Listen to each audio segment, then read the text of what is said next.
Pemerintah Kota Palembang pada 18 Maret mendatang akan melantik 763 orang calon pegawai negeri sipil yang telah dinyatakan lulus dalam seleksi penerimaan CPNS tahun 2019.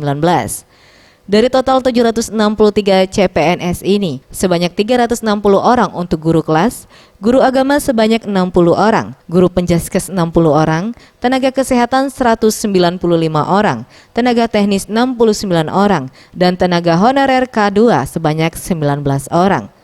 Setelah proses pelantikan nanti, CPNS diharuskan langsung bekerja sesuai formasi dan penempatan. Untuk CPNS yang telah dilantik, tidak diperbolehkan untuk mengajukan pindah tugas hingga masa pengabdian selama 10 tahun.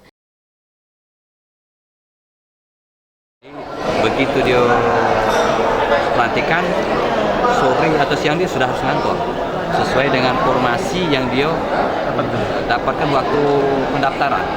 Umpama dia dapat di Puskesmas A, dia harus segera melapor siang itu. Dia dapat di SD Manu, dia segera melapor dan dia sudah harus bekerja.